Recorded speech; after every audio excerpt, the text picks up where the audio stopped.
डेरा ब्यास पंजाब, इन उनका बहुत बड़ा केंद्र है। राधा स्वामी मिशन का नाम आप सुने होंगे, जैसे आपका जय गुरुदेव मिशन, हमसे आपसे पुराना मिशन राधा स्वामी मिशन। जब महारानी लक्ष्मीबाई की क्रांति 1857 में झांसी में अगड़ाई ले रही थी, तो राधा स्वामी मिशन आगरे शहर के पन्नी गली में उसका डेवलप यानी विकास हो रहा था। यानी अंग्रेजों के राज में राधा स्वामी मिशन भारत में इस शाश्वत सनातन धर्म के प्रचार में, शाकाहारी धर्म के प्रचार में, उनका भी शाकाहारी धर्म, यही संत मत का सनातन। अब जय गुरुदेव मिशन तो थोड़ा बहुत बाद में आया। इनका सबसे बड़ा केंद्र बना पंजाब में, ब्यास नदी के किनारे, दरिया ब्यास के किनारे उनका आश्रम है। डेरा ब्यास पंजाब बोला जाता।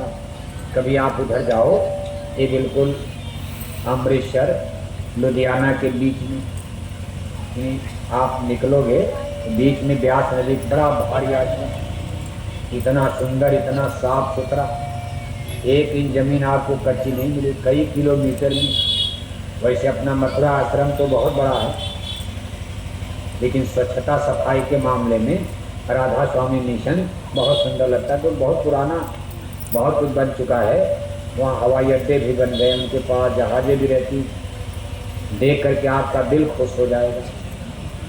और अपने मथुरा का आश्रम कभी बन रहा है, धीरे धीरे धीरे धीरे, कहीं ये दिक्कत, कहीं ये दिक्कत, कहीं ये दिक्कत, तमाम जगह अच्छी कच्ची पड़ी है।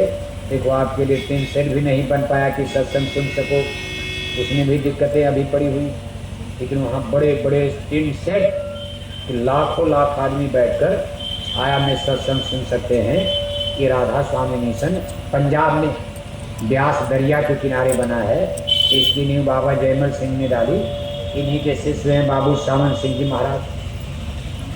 ये फौज में अंग्रेजी राज में एग्जीक्यूटिव इंजीनियर थे, लेकिन गुरु महाराज की दया से बाबा जयमल सिंह के चरणों में शिष्य बन गए। इतने पढ़े लिखे विद्वान आदमी, देखो उन्होंने भजन किया, भक्ति किया, सेवा की, और आगे चल करके इतनी बड़ी तरक्की किए कि बाबा जयमल सिंह के बाद डेरा ब्यास राधा स्वामी गद्दी पर, गुरु गद्दी पर विराजमान हुए। इसी गुरु साहिबान के ज़माने का एक किस्सा है। इनके एक शिष्य थे, वो आश्रम में रहकर बड़ी सेवा किया कर, कई साल, कई बरस तक सेवा की। आश्रम में आटा चक्की आ गई तो उसको चलाना, आटा बनाना, और भी तमाम प्रकार की सेवा। लेकिन एक दिन ऐसा हुआ, किसी से थोड़ा झगड़ा हुआ, दो सत्संगों में झगड़ा हुआ, इनसे और किसी और से। और उस झगड़े में इनको किसी ने कुछ कहा। संजोग से बाबू सावंत सिंह जी महाराज वहाँ मौजूद थे, लेकिन गुरु साहिब कुछ बोले नहीं, चुपचाप देख रहे, दोनों झगड़ रहे।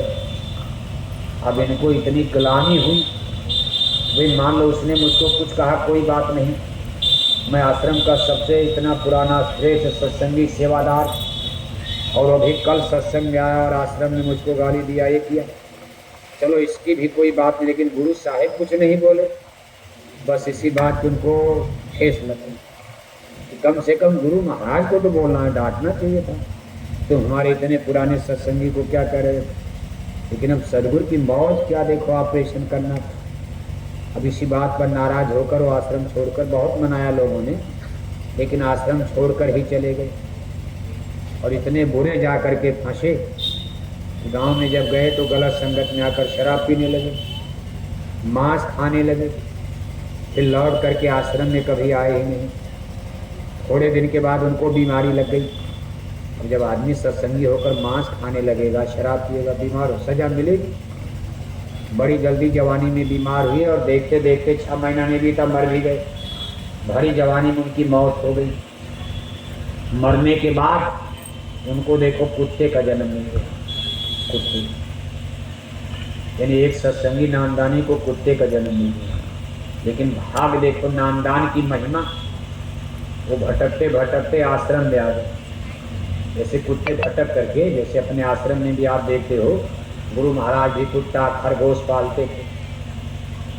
हम आप जाते थे, गुरु महाराज का चरण नहीं छू पाते थे, और गुरु महाराज की धोती पकड़कर, जो कुत्ता उपाले थे कुटिया में, गुरु महाराज की धोती पकड़कर उनके जंघा तक कुत्ता चढ़ जाता था, और गुरु महाराज उसको हाथ से सहलाते थे।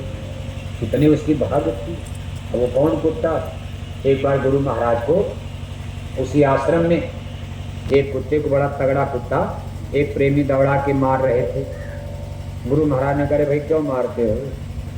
ये मेरे पास मुझसे मिलने आया। ये बड़ा मामूली कुत्ता नहीं, ये मगध देश यानी पटना में राजा था पहले। ये मगध देश, मगध कहते हैं बिहार को, कहीं बिहार प्रदेश का राजा था। कभी भूल हो गई, कुत्ते का जन्म पा गया, लेकिन मुझसे मिलने आया। मैं इसका इस जन्म में उद्धार करूंगा, रहने दो इसको। कहने का मतलब इस राज और रहस्य को। तो देखो आप, वो कुत्ता भटकते भटकते डेरा व्यास आश्रम में आ गया। जब आश्रम में आया तो गुरु साहब के सामने दृष्टि पड़ी। गुरु साहब उसको सहलाने लगे, अपने कुटिया में ही रख लिया। तो अंतर्यामी मेरा भगत पे आ गया, नहीं आदमी बनकर आया। आदमी में तो भाग गया अहंकार में झगड़ा करके, अब कुत्ता बनकर तो आ गया। पालने लगे अपना प्रसाद, आश्रम का प्रसाद, खाना पीना, संस्कार बनने लगा। और गुरु महाराज उसको इतना मानने लगे, पालतू कुत्ता कुटिया का बन गया। जब गुरु साहिब निकलते थे, गाड़ी के आगे पीछे दौड़ता था। गुरु साहिब को पकड़कर और उनके कुर्ते को पकड़कर और चढ़ जाता था उनके जंघे पर। गुरु साहिब बड़ा प्यार देते थे, दूध पिलाते थे, अपने हाथ से रोटी खिलाते थे। अब लोग सोचते थे कुत्ते को खिला रहे, कुत्ते को नहीं, वो तो सत्संगी था, गुरु का शिष्य था, गुरु की पवित्र आत्मा थी। एक दिन संजोग से उनको कहीं सत्संग में जाना, गाड़ी दौड़ाए, तब तक कुत्ता दौड़ के आगे आ गया और गाड़ी के पहिया के नीचे आ गया। उसके सीने पर, चेस्ट पर गाड़ी चढ़ गई। वो घायल हो गया तड़प करके और खून फेंक दिया मुँह से। गुरु साहिब के लिए को सत्संग की देरी, अब इस कुत्ते को जरा देखना, हमको देर हो जाएगी, हम जा रहे, शाम को आएंगे तो देखा जाएगा, जरा इसको दवा ववा दे देना। गुरु साहिब कहकर गए, थोड़ी दूर गए, इधर कुत्ता मर गया। अब उसकी दवाई क्या करना? सत्संगियों ने सोचा कुत्ता है, उठा करके आश्रम की बाउंड्री के बगल में दरिया ब्यास नदी बहती थी, उन लोगों ले जा करके झाड़ में नदी के किनारे फेंक दिया। शाम को जब गुरु साहिब आए, आते ही पहले पूछ रहे हैं कि भाई मेरे कुत्ते का क्या हुआ? सत्संगियों ने कहा गुरु महाराज वो तो मर गया। कहा मरने के बाद क्या हुआ? कहा उसको तो हम लोगों ने आश्रम की बाउंड्री के बाहर नदी के किनारे झाड़ में फेंक दिया। गुरु महाराज बड़ा बिगड़े, अरे मैंने कहा था मैं आऊँगा तब बताऊँगा, तुम लोगों ने फेंक दिया, जाओ। तुरंत कुत्ते को मंगाया और उसके सर पर हाथ रखकर जैसे कोई अपने औलाद के लिए रोता। गुरु साहिब की आंखों में आंसू आता। देखो बाजार से कफन मंगवाए, उसको नहलाया धुलाया, जैसे आदमी का संस्कार होता है, नहला धुला कर कफन में लपेट कर। आश्रम की बाउंड्री के बाहर नहीं, आश्रम के अंदर इसके लिए गड्ढा खोदो, इसको इसी आश्रम में दफन किया जाएगा। अपने हाथ से उसमें दफन किया।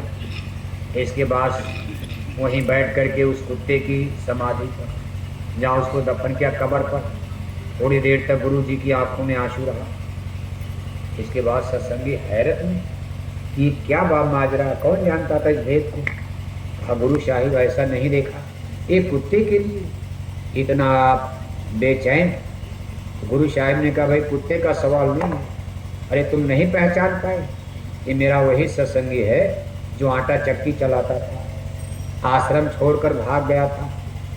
अब उस जमाने के कुछ सत्संगी जिंदा थे, उसका नाम पता जानते, भाई आटा चक्की तो वही चलाते थे, और झगड़ा हुआ तो चले कुछ नए सत्संगी आ गए थे, तो नए तो नहीं जान पाते थे, लेकिन पुराने कुछ लोग जिंदा थे। कहा हाँ गुरु महाराज उनको तो हम लोग जानते थे।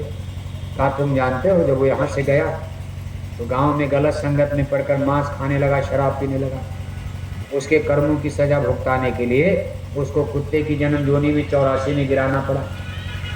लेकिन अब मैं उसको फिर, चूंकि नामदानी था, जस्तस 84 से काढ़ा, नर देही में फिर ले डाला।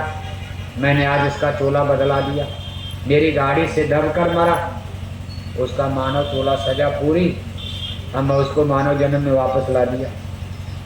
फला गांव में, फला घर में उसका जन्म होने वाला। गुरु साहिब ने तारीख बता दिया, दिन बता दिया, और एक सत्संगी का घर का पता बता दिया। थोड़े दिन के बाद जब लोगों ने पता लगाया तो उस घर में एक बेटे ने जन्म लिया। गुरु साहिब ने कहा मेरा भगत आ गया, माँ बाप लेकर सत्संग में आने लगे। जब थोड़ा शयाना हुआ तो गुरु साहिब ने फिर नाम की दौलत दिया और फिर उसको सेवा में लगाया। पहले जन्म से अच्छी तरह सेवा में, और जब दूसरी बार सेवा में लगा तो जीवन भर कभी हटा नहीं। संस्कार इस तरह बनाए जाते हैं। कहने का मतलब है चिंता मत करना, कौन कहाँ जा रहा, आप चिंता क्यों करते हो। गुरु महाराज कहते थे बच्चा ऐसी पुड़िया मैंने बांध दिया नाम की, चाहे चे करो चाहे मैं करो, मैं किसी को छोड़ने वाला, चाहे चे करो चाहे मैं करो, काले काले को एक नहीं छोड़ूंगा। एक कथा आती है, एक गुरु